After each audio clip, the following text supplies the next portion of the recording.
Hello दोस्तों। आप सबका फिर से स्वागत है मेरे यूट्यूब चैनल द डेवलपर गुरु पे। ठीक है, तो अभी तक अपन बात कर रहे थे थ्रेड्स के बारे में। पिछले दो क्लासेस में अपने थ्रेड्स के बारे में जाना कि थ्रेड्स कैसे काम करते हैं। ठीक है, लास्ट अपन ने यहाँ पे एक प्रोग्राम एग्जीक्यूट किया था जिसमें अपने देखा था कि थ्रेड्स एक्चुअली में जैसे बुकिंग वगैरह होती है और होती है वो किस टाइप से होती है।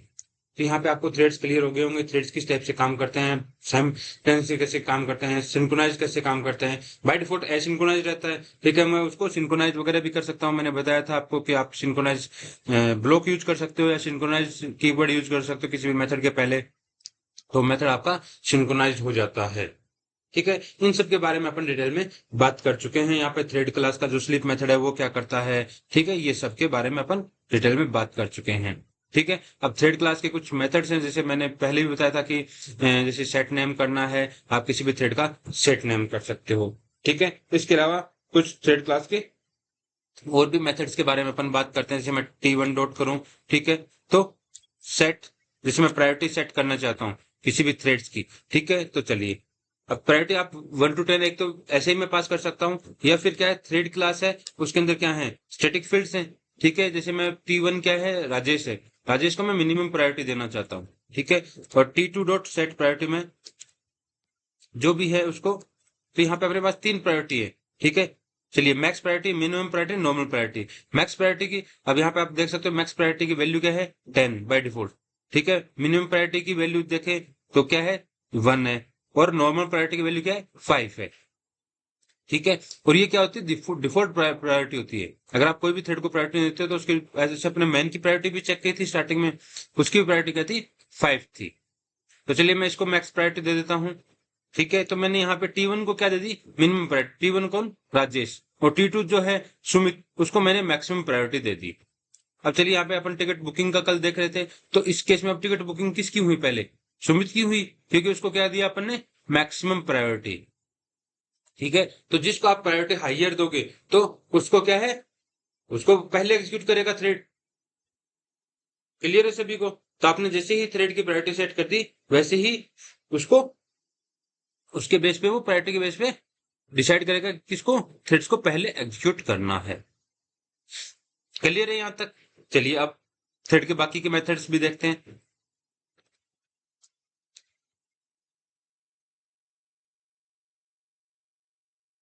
गेट नेम भी आप निकाल सकते हो, प्रायोरिटी भी आप निकाल सकते हो उसकी। ठीक है, आप उसकी स्टेट निकाल सकते हो कि थ्रेड किस करंट किस स्टेट में है, इसके बारे में भी अपन बात करेंगे। अगर थ्रेड ग्रुप से जुड़ा हुआ किसी से, तो आप उसके बारे में भी जान सकते हो। अगर क्या इज अलाइव, क्या आपका थ्रेड है वो अभी जिंदा है क्या। ठीक है, मतलब वो वर्किंग कंडीशन में है क्या। ठीक है, तो उस केस में क्या हुआ, देखो यहाँ पे ना, इज अलाइव है कि अपना test if this thread is alive, a thread is alive if it is has been started and yet not died. मतलब आपका खत्म कब होता है थ्रेड, जब आपका रन मेथड खत्म कर लेता है, तब वो क्या होता है, एक डाई डाई हो जाता है, उस कंडीशन में होता है, तब आपका थ्रेड क्या हो जाता है, इज अलाइव, इज क्या हो जाता है, फॉल्स। इज डेमन, इसके बारे में बात करेंगे कि डेमन थ्रेड्स क्या होते हैं। ठीक है, अभी अपन थोड़ी देर बात करें तो अपन चेक कर सकते हैं कि क्या वो डेमन थ्रेड है। ठीक है, इंटरप्टेड है, या आपको मतलब ज्वाइन है, नोटिफाई, नोटिफाई ऑल। ठीक है, रिज्यूम करना है किसी थ्रेड को, आपने स्टॉप कर दिया है, तो उस केस में ये आप सेट कर सकते हो सारी, आप स्टार्ट कर सकते हो, स्टॉप कर सकते हो, सस्पेंड कर सकते हो। ठीक है, लेकिन ये क्या है, थोड़े से रिस्की मेथड है। आप किसी भी थ्रेड को सस्पेंड करते हो तो वो एक इस एक्टिव काउंट कितने हैं, मान लो कोई थ्रेड्स हैं, वो कितने एक्टिव थ्रेड्स काम कर रहे हैं अभी, उसके अलावा करंट थ्रेड कौन सा है, इन सब के बारे में यहाँ पे काफी सारे मेथड्स हैं जिनसे आप जान सकते हो कि उन थ्रेड्स की कंडीशन क्या है। स्लीप मेथड अपन ने बता दिया। ठीक है, तो वो मिली सेकेंड्स लेता है। चलिए, ये अपने पास क्या थे, थ्रेड्स के कुछ मेथड्स। क्लियर है सभी को। ठीक है, तो आप किसी थ्रेड्स का नाम सेट कर सकते हो, उसकी प्रायोरिटी चेक कर सकते हो, उसका कि वो अलाइव है या नहीं है। ठीक है, या आप उसको बात, अब अपन बात करते हैं, पहले थोड़ा सा थ्योरेटिकल पार्ट जो अपना है उसकी बात कर लेता हूं मैं, कि अब अपन बात करते हैं कि डेडलॉक पड़ा होगा आपने थ्रेड्स के अंदर। अब डेडलॉक किस टाइप से क्रिएट होता है। ठीक है, डेडलॉक किस टाइप से क्रिएट होता है, डेडलॉक एक ऐसी सिचुएशन है जिसमें क्या चाहते हो, जैसे फॉर एग्जाम्पल दो पर्सन है। ठीक है, मेरी डिपेंडेंसी उस पे है कि वो डिपेंडेंसी रिलीज करे तो मैं आगे बढ़ूं, और उसकी डिपेंडेंसी मेरे पे है, वो चाहता है कि मैं आगे बढ़ूं, तो वो मैं रिलीज करूं तो वो आगे बढ़े। ठीक है, जैसे कई बार अपनी क्या होती है कि गाड़ियां आपने ट्रैफिक वगैरह में देखी इस टाइप से फंस जाती है, या कई जगह आपने देखा होगा वहां पे डेडलॉक लग जाता है। डेडलॉक का मतलब वो एक दूसरे पे डिपेंडेंट होती है। ठीक है, तो उस केस में क्या होगा? उस केस में डेडलॉक बन जाता है। ठीक है, चलिए बात करते हैं कि यहाँ पे मतलब अपना एक थ्रेड है T1। ठीक है, T1 क्या है? राजेश है। ठीक है, ये किसी ऑब्जेक्ट को लेके बैठा है। किसको? ऑब्जेक्ट वन को मान लीजिए। यहाँ पे दो ऑब्जेक्ट हैं, object one and object to.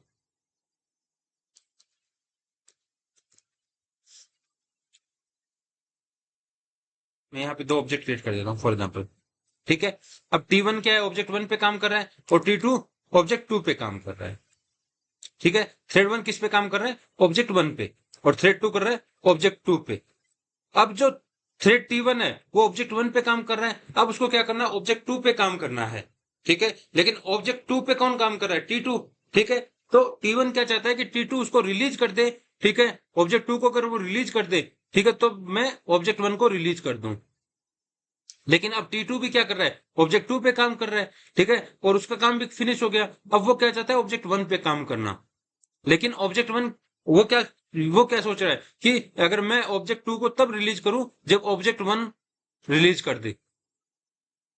समझ रहे हो इस कंडीशन को? इस कंडीशन में क्या होगा? इस कंडीशन में एक डेडलॉक बन जाएगा, जब एक दूसरे पर डिपेंडेंसी आ जाएगी कि वो थ्रेड अगर रिलीज करे तो मैं अपना थ्रेड रिलीज करूं, नहीं तब तक मैं उस थ्रेड के अंदर रहूंगा, उस थ्रेड एग्जीक्यूट करता रहूंगा, उस थ्रेड उस ऑब्जेक्ट को। तो उस ऑब्जेक्ट में वो थ्रेड है, वो फॉर एग्जाम्पल अपना सिंक्रोनाइज होता है। ठीक है, तो उसमें जब तक वो दूसरा थ्रेड नहीं आ सकता, जब तक मैं उसको रिलीज नहीं कर देता। और मैं रिलीज तब तक नहीं करूंगा जब वो दूसरा थ्रेड वो अपना ऑब्जेक्ट रिलीज नहीं करे। ठीक है, तो ये क्या होती है इस सिचुएशन में कि जब आपको एक दूसरे पर डिपेंडेंसी हो। जैसे आपको मान लो कि फॉर एग्जाम्पल अपने रेलवे वगैरह में देखते हैं कि एक अपना टिकट बुक होती है अपनी। ठीक है, उसके बाद अपने को क्या है? कंपार्टमेंट असाइन होता है। ठीक है, टिकट बुक होगी आपकी, उसके बाद एक कंपार्टमेंट आपको रिसाइन हो गया। जैसे S1 जो डब्बे होते हैं वो असाइन हो गया फॉर एग्जाम्पल, उसमें 44 नंबर सीट अलॉट हो गई। अब ऐसा तो होता नहीं कि वहां पे सब बुकिंग ही करते हैं, कुछ लोग कैंसिल भी करते हैं। तो कैंसिल में क्या होता है? कैंसिल में पहले वो क्या करते हैं? उस डब्बे के जो मान लो एक और बंदा था, उसको 45 की सीट रिजर्व थी, उसने क्या किया? उसको कैंसिल कर दिया। तो वो पहले क्या करते हैं? कंपार्टमेंट में से क्या करते हैं? उसको सीट को रिलीज करते हैं कि फ्री करते हैं कि 45 अब फ्री हो गई। और फिर उसको क्या करते हैं? जो टिकट है उसको फ्री करते हैं। ठीक है, तो उसमें क्या हुआ कि पहले जो थ्रेड T1 है वो क्या करेगा? पहले टिकट बुकिंग करेगा और फिर कंपार्टमेंट असाइन करेगा। जबकि T2 क्या कर रहा है? पहले कंपार्टमेंट को फ्री करेगा और फिर टिकट को फ्री करेगा। मतलब दोनों की प्रोसेस क्या है? रिवर्स है। उस केस में क्या होगा? अपना डेडलॉक बन जाएगा। ठीक है, तो उससे डेडलॉक से अपन मतलब बच कैसे सकते हैं? ये जो भी प्रोग्रामर होता है उसकी जिम्मेदारी होती है कि वो इस सिचुएशन को नहीं आने दे। तो उस केस में प्रोग्रामर क्या करेगा? प्रोग्रामर डेडलॉक का वैसे कोई सॉल्यूशन नहीं है। सॉल्यूशन ये है कि डेडलॉक आप होने नहीं दो, प्रोग्राम में बनने नहीं दो। वो प्रोग्रामर की ड्यूटी है कि वो आप कैसे हैंडल करता है। ठीक है, तो वो कैसे हैंडल करेगा कि पहले वो क्या करेगा? टिकट अगर आप पहले टिकट अगर बुकिंग होती है फिर कंपार्टमेंट असाइन होता है, तो वो भी क्या करेगा? जैसे यहाँ पे अगर मैं ऑब्जेक्ट वन और ऑब्जेक्ट टू, ये मेरा मान लीजिए कि टिकट का है। ठीक है, और ये मेरा कंपार्टमेंट का ऑब्जेक्ट है। सॉरी, यहाँ पे लिख दिया मैंने।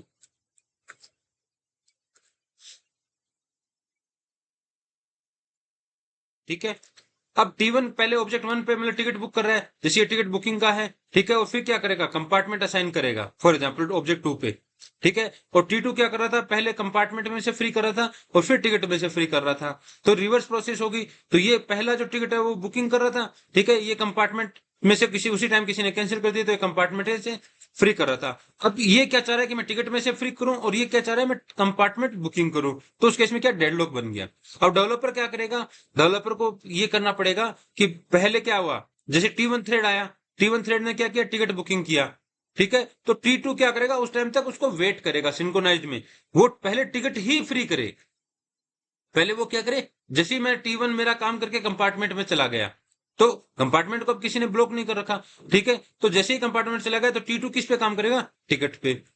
अब T1 कंपार्टमेंट में काम करके फ्री हो गया, तो उसके बाद जैसे ही टिकट का काम खत्म होगा, ठीक है, तो वो कंपार्टमेंट में जाएगा। दोनों का प्रोसेस क्या होगा? सिमिलर होगा, एक दूसरे के पीछे। एक दूसरे के पीछे चलेंगे थ्रेड्स। अगर आमने सामने आएंगे तो वो डेडलॉक बन जाएगा। क्लियर है सभी को? तो इस टाइप से डेडलॉक काम करता है और उसको आपको कैसे रिलीज करना है वो डिपेंड्स करता है किस पे, प्रोग्रामर पे, जो भी डेवलपर काम कर रहा है उस पर डिपेंड करता है कि वो उन सिचुएशंस को किस टाइप से हैंडल करता है। क्लियर है? चलिए अब अपन आगे बात करते हैं कुछ थ्रेड्स के बारे में। और थ्रेड्स को जो थ्रेड ग्रुप आपने पढ़ा सुना होगा, ठीक है, तो उसके बारे में अपन बात करते हैं कि अब थ्रेड के ग्रुप कैसे अपन क्रिएट कर सकते हैं। चलिए यहाँ पे मेरे पास दो थ्रेड्स हैं, थ्रेड T1 एंड T2। चलिए यहाँ पे अपन क्या करते हैं,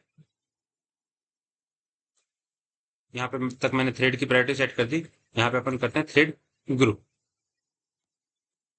न्यू थ्रेड ग्रुप। तो थ्रेड ग्रुप क्या है, क्लास है, ठीक है, उसके अंदर आप क्या दे सकते हो, उसके ग्रुप का नाम दे सकते हो। थ्रेड ग्रुप 1, आपको नाम से पता चल रहा है थ्रेड ग्रुप मतलब थ्रेड्स का एक ग्रुप हो सकता है, उसके अंदर मल्टीपल थ्रेड्स हो सकते हैं, ठीक है, आप उनको ऐड कर सकते हो। क्लियर है? अब जब आप कोई भी थ्रेड क्रिएट करते हो, ठीक है, तो थ्रेड ग्रुप जैसे मैंने यहाँ पे जैसे ही मैंने प्रोग्राम मेरा स्टार्ट किया, मैंने थ्रेड ग्रुप बना लिया। अब मुझे ये जो T1 है, ठीक है, ये बाय डिफॉल्ट किस ग्रुप में काम करता है, मैंने क्या क्या बताया था आपको कि कोई भी मेन थ्रेड है वो किस ग्रुप में था, मेन ग्रुप में ही था, ठीक है।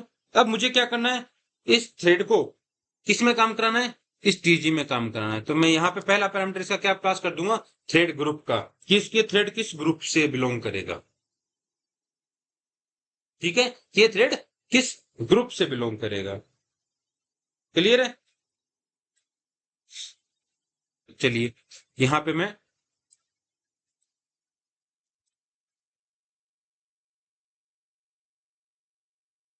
T1 डॉट, ओ सॉरी, चलिए मैं देता हूँ थ्रेड ग्रुप नेम, मैंने ले लिया T1 dot gate thread group, ठीक है, और मैं दूसरा भी ले लेता हूँ, ठीक है, ये मैंने T1 का ले लिया, ये मैंने T2 का ले लिया। चलिए आगे का प्रोग्राम अपना वैसे ही एग्जीक्यूट होता रहेगा, ठीक है।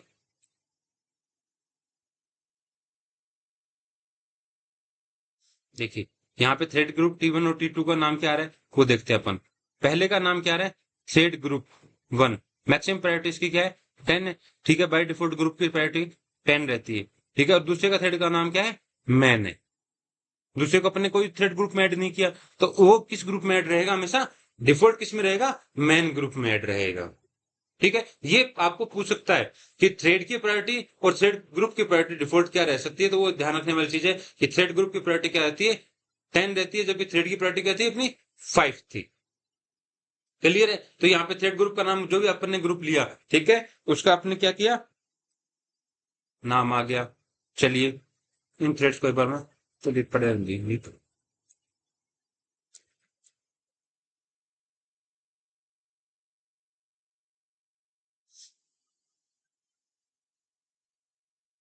अब और क्या अपन चेक कर सकते हैं,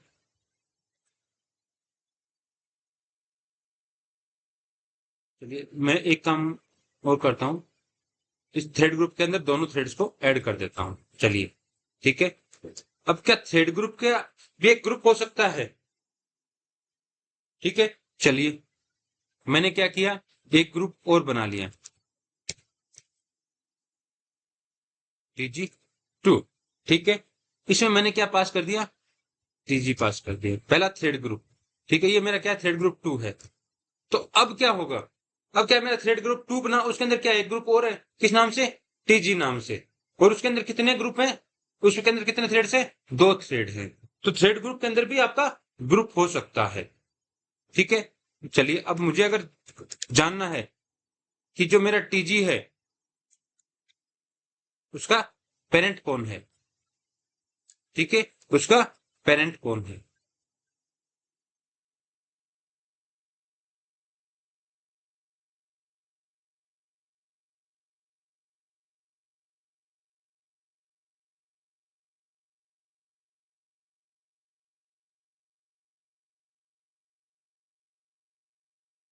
तो मैन अपन ने टीजी पास कर दिया थ्रेड ग्रुप का। Just a second.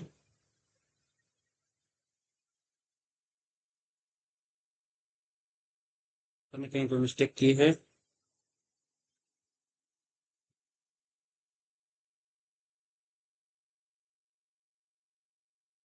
उसका पेरेंट अपन निकाल रहे हैं। टीजी का पेरेंट तो उसका टीजी का पेरेंट होना चाहिए 2। ठीक है।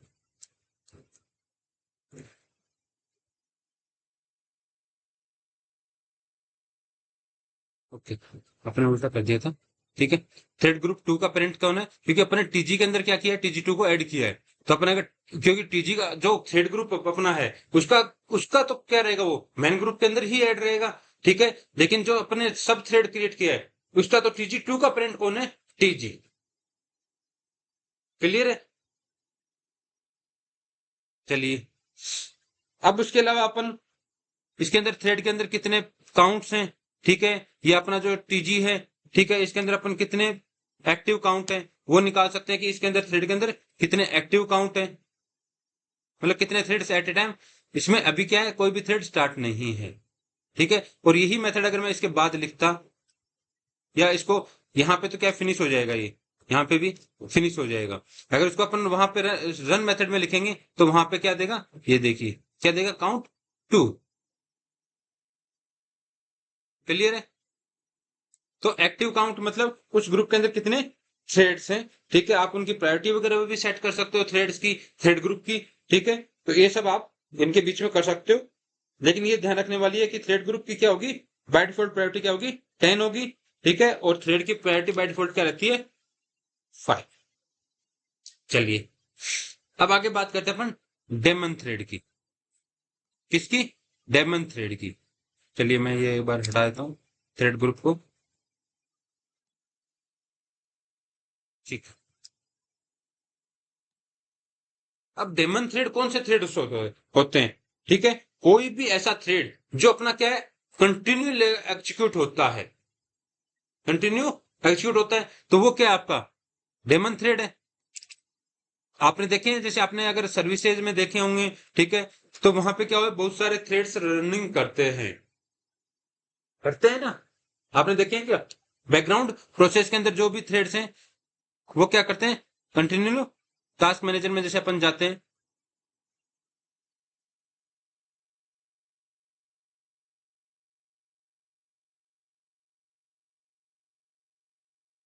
ये कि बैकग्राउंड प्रोसेस में जो चलते हैं ना, ये क्या अपने एक कंटिन्यूस थ्रेड चलते हैं।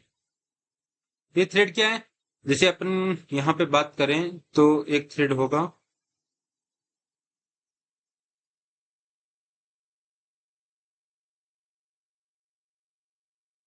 सेकेंड, जैसे विंडोज के थ्रेड हैं कुछ। ठीक है। ये क्या है, जैसे कंसोल है, ये क्या कंटिन्यूसली क्या होते हैं, बैकग्राउंड में रनिंग करते रहते हैं। क्लियर है। तो ये क्या है, आपके डेमन थ्रेड है। जैसे सिस्टम है, ठीक है, ये थ्रेड क्या करेगा, जैसे ही आपका विंडोज ऑन होगा तब से लेके ये क्या करेगा, लास्ट तक आपको, जब तक आप विंडोज ऑफ नहीं कर देते तब तक ये थ्रेड क्या करेगा, आपका कंटिन्यूसली वर्क करता रहेगा। क्लियर है। तो ये जो थ्रेड, ये तो ऐप ऐप अपन ने स्टार्ट किए हैं, जैसे मैं इक्लिप्स की बात कर रहा हूं, या टास्क मैनेजर, या माइक्रोसॉफ्ट एज मैंने स्टार्ट किया है। ये प्रोसेस जैसे ही मैं उन सॉफ्टवेयर को बंद कर दूंगा, ये थ्रेड्स काम करना बंद कर देंगी। लेकिन जो बैकग्राउंड प्रोसेस है, जो 24 आवर्स चलती है, जब तक आपकी एप्लीकेशन ऑन है, ठीक है, तो ये क्या है, आपकी डेमन थ्रेड है। ठीक है। वो क्या करेंगे, बैकग्राउंड में कंटिन्यूसली रनिंग करती हैं। अब अगर अगर किसी को डेमन थ्रेड बनाना है तो मैं क्या करूंगा, सेट डेमन, उसको क्या कर दूंगा मैं, ट्रू कर दूंगा, तो वो क्या मेरा एक डेमन थ्रेड बन जाएगा, वो क्या कंटिन्यूसली प्रोसेस बैकग्राउंड में करता रहेगा। क्लियर है। और अगर आपको चेक करना है, ठीक है, कि वो मेरा डेमन थ्रेड है या नहीं है, सॉरी, इज डेमन। ठीक है। इस डेमन क्या करेगा, वो बता देगा कि ये मेरा एक, ये क्या बुलियन रिटर्न करेगा, ठीक है, कि मेरा वो थ्रेड क्या है, डेमन थ्रेड है या नहीं है। ठीक है। तो आप डेमन थ्रेड क्रिएट भी कर सकते हो, ठीक है, और चेक भी कर सकते हो कि वो क्या, वो डेमन थ्रेड है या नहीं है। कोई भी थ्रेड है, आप उसको अगर मान लो मैं किसी थ्रेड को स्टॉप कर रहा हूं, ठीक है, तो मैं उससे पहले उसको चेक करूंगा कि वो डेमन थ्रेड तो नहीं है। क्यों? क्योंकि डेमन थ्रेड होगा तो मुझे क्या करना है, उसको बैकग्राउंड में प्रोसेस कर रहा है वो, तो उसको रोकना नहीं है ना। आप कई बार क्या है कि कई बार आप जैसे अटक जाते हो, ठीक है, बैकग्राउंड प्रोसेस चलती रहती है, आपको उनको क्लोज करना, आप टास्क मैनेजर में जाके उनको क्लोज करते हो, तो वहां से आप क्या है, उनको फोर्सफुली स्टॉप करते हो उन थ्रेड्स को, ठीक है। तो उस केस में आप क्या कर रहे हो, उनको फोर्सफुली स्टॉप कर रहे हो। क्लियर है सभी को डेमन थ्रेड्स क्या होते हैं? ठीक है, अब अपन बात करते हैं, इसके अंदर एक मेथड और होता है अपना। अब क्या है, जो ऑब्जेक्ट क्लास है, जो सबकी सुपर क्लास है, उसके अंदर तीन मेथड होते हैं अपना, wait, notify and notify all. ठीक है, इनमें क्या फर्क है?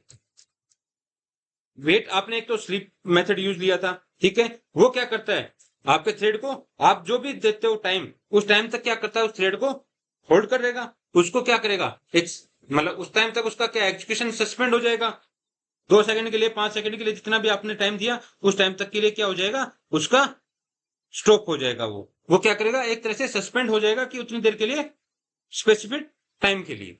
लेकिन वेट क्या करेगा, वेट क्या करेगा, उस मतलब जैसे आप किसी ब्लॉक पे काम कर रहे हो, सिंक्रोनाइज ब्लॉक पे, या कोई थ्रेड काम कर रहा है, तो अपना थ्रेड अपन ने यहाँ पे लिया था कि थ्रेड कितनी देर के लिए स्लिप हो जाए, 2 सेकंड के लिए। तो जैसे ही 2 सेकंड कंप्लीट होंगे, ये थ्रेड क्या हो जाएगा, बाहर आ जाएगा और रनिंग करने लग जाएगा, ठीक है। लेकिन वेट क्या करेगा, वेट क्या करेगा, वो जब तक वेट करेगा, जब तक ये थ्रेड क्या होगा, अपना काम पूरा नहीं कर लेता, जब तक ये थ्रेड अपना काम पूरा नहीं कर लेगा। और कब तक, जब तक इसको नोटिफाई या नोटिफाई ऑल कॉल नहीं होता, ठीक है। अब नोटिफाई के अंदर क्या होता है, नोटिफाई के अंदर जो भी आपका वेटिंग में जो भी थ्रेड है, वो क्या करता है, उसको नोटिफाई करता है कि ये इसका टास्क कंप्लीट हो गया। जैसे मैं, मेरे थ्रेड का काम T1 का काम कंप्लीट हो गया, वो T2 को नोटिफाई करेगा कि T1 का काम कंप्लीट हो गया, और जब तक काम कंप्लीट नहीं होगा तब तक वो वेट करता रहेगा, ठीक है। ये उसका क्या है, कोई टाइम फिक्स नहीं है, स्लिप का टाइम फिक्स था, ठीक है। वो वेट के अंदर तो तब तक वेट करेगा जब तक वो उसको ऑब्जेक्ट को रिलीज नहीं करेगा। और नोटिफाई ऑल क्या करता है, वो क्या करेगा, T2 को भी करेगा, लेकिन सभी जितने भी थ्रेड्स हैं उन सबको नोटिफिकेशन सेंड करेगा कि ये T1 का काम कंप्लीट हो चुका है। क्लियर है सभी को कि नोटिफाई एंड नोटिफाई ऑल में क्या फर्क है? नोटिफाई क्या करेगा, सिर्फ जो उसका वेटिंग थ्रेड है जो वहां पे, वो उसी को सिर्फ नोटिफाई करेगा, उसी को सिर्फ नोटिफिकेशन सेंड करेगा। जबकि नोटिफाई ऑल क्या करेगा, जितने भी थ्रेड्स हैं, ठीक है, उन सबको नोटिफिकेशन सेंड करेगा कि अब वेट रिलीज हो गया है, ठीक है। क्लियर है सभी को? चलिए, अब अपन बात करते हैं थोड़ा सा थ्रेड के लाइफ साइकिल के बारे में, कि थ्रेड काम कैसे करता है। आपने देखा ही होगा कि थ्रेड कैसे काम करता है। चलिए, यहाँ पे आपने क्या किया, एक थ्रेड, आप सबसे पहले क्या होता है, अपना स्टार्ट होता है कोई भी थ्रेड, ठीक है। तो स्टार्ट का मतलब थ्रेड इनिशियलाइज होता है। यहाँ पे आपने क्या किया, एक थ्रेड को इनिशियलाइज किया। क्लियर है सभी को? तो आप क्या कर रहे हो, यहाँ पे इनिशियलाइज कर रहे हो थ्रेड को। यहाँ पे रनिंग नहीं हुआ अभी थ्रेड, अभी थ्रेड क्या हुआ है, ओनली इनिशियलाइज हुआ है, ठीक है। तो वो क्या, आपका एक न्यू थ्रेड है जो आपका इनिशियलाइज हुआ है। तो जैसे ही आपने इसको स्टार्ट कर दिया, ये किस पोजिशन में आ गया, रनेबल पोजिशन में आ गया, ठीक है। अब आपका स्टार्ट क्या, वो थ्रेड क्या आ गया, रनेबल पोजिशन में आ गया। क्लियर है? तो ये रनेबल पोजिशन में आते ही ये क्या करेगा, रन करेगा, ठीक है। अब यहां पे क्या हो सकता है, उसके पास पहले तो, अगर मान लो मेरे पास 2 थ्रेड है, ठीक है, पहला थ्रेड अगर चला गया तो दूसरा क्या, यहाँ पे क्या कर रहा है, वेट कर रहा है। यहाँ पे क्या कर रहा है, वेट कर रहा है। कब तक, जब तक वो थ्रेड T1 उसको नोटिफाई नहीं करेगा, तब तक वो वेट करेगा। तो यहाँ पे आपका थ्रेड क्या हो गया, एक तरह से क्या हो गया, वेटिंग कर रहा है, ठीक है। तो वो क्या हो गया, आपका थ्रेड ब्लॉक हो गया ना एक तरह से।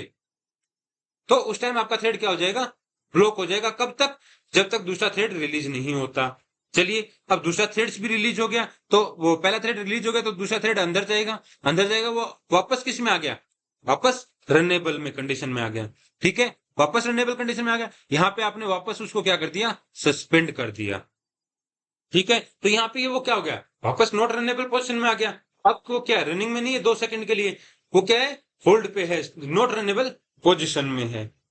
क्लियर है? और जैसे ही मेरा थ्रेड इस से बाहर निकलेगा रन मेथड से, थ्रेड मेरा क्या हो जाएगा, डेड हो जाएगा, ठीक है। वो क्या हो जाएगा, मेरा थ्रेड क्या हो जाएगा, डेड हो जाएगा। क्लियर है सभी को? तो अपना थ्रेड स्टार्ट, रन, वो थ्रेड अपना जब भी नया थ्रेड क्रिएट होता है तो वो स्टार्ट कब होगा, ठीक है, तो वो रनेबल कंडीशन में कब आएगा, ब्लॉक कब होगा, ठीक है, या सस्पेंड कब होगा, ठीक है, उसको अपन नॉट रनेबल स्टेट भी बोल सकते हैं, उस स्टेट में कब आएगा, और एक अपना डेड स्टेट में कब आएगा। ये सभी को क्लियर है प्रोग्राम के थ्रू कि आपने देखा होगा कि आपका थ्रेड यहाँ पे स्टार्ट होता है, ठीक है, यहाँ पे वो किस कंडीशन में आता है, यहाँ पे आपने सिर्फ थ्रेड को क्रिएट किया है, ठीक है, यहाँ पे आपने क्या किया, उसको स्टार्ट कर दिया तो रनेबल स्टेट में आ जाता है। रनेबल स्टेट में आने के बाद हो सकता है उसको वेट करना पड़े, ठीक है, तो वो क्या हो गया, एक तरह से नॉट रनेबल स्टेट में आ गया, वो ब्लॉक हो गया, ठीक है। जैसे ही आपका वापस से वो क्या है, रनेबल स्टेट में आ गया, ठीक है, रनेबल स्टेट में आने के बाद आप वापस उसको सस्पेंड हो सकता है वो कुछ टाइम के लिए, जैसे 2 सेकंड 5 सेकंड, या हो सकता है कि दूसरे ऑब्जेक्ट रिलीज नहीं हो तब तक वो सस्पेंड हो सकता है, ठीक है। उस केस में फिर वापस वो क्या हो गया, जैसे ही 2 सेकंड पूरा हुआ वापस वो क्या हुआ, रनेबल स्टेट में आया, रनेबल स्टेट में आ गया, उसके बाद जैसे ही उसने रन मेथड एक्सिक्यूट किया वो क्या हो गया, थ्रेड क्या हो गया, डेड हो गया, फिनिश हो गया, खत्म हो गया। क्लियर है सभी को? ठीक है, अब थ्रेड्स का यहाँ पे अपने जो 3 चैप्टर्स थे, तीनों 3 वीडियोस अपन ने इस पे बना चुके हैं, ठीक है। अब वही भी अगर किसी को किसी भी टाइप का डाउट है तो वो प्लीज मुझे कमेंट्स वगैरह में डाले, मुझे जरूरत लगेगी कि उस टॉपिक आप जो भी क्वेश्चंस डालोगे मुझे लगेगी कि हाँ ये टॉपिक मेरे से छूट गया या ये टॉपिक थोड़ा इंपॉर्टेंट है, तो मैं उस पर जरूर वीडियो बनाऊंगा, ठीक है। तो आप ये है कि आपसे रिक्वेस्ट यही है कि आप पहले तो चैनल को सब्सक्राइब कर दें, ठीक है, लाइक कमेंट एंड शेयर भी कर दें, तो जिससे क्या है दूसरे लोगों को भी अवेलेबल हो जाए, ठीक है। और थर्ड थिंग है कि आप कमेंट वगैरह में अगर आप क्वेश्चंस वगैरह या इसी टाइप्स के डाउट्स वगैरह क्लियर करेंगे तो बहुत अच्छा लगेगा। चलिए, धन्यवाद आप सभी का, यहीं पे फिनिश करते हैं।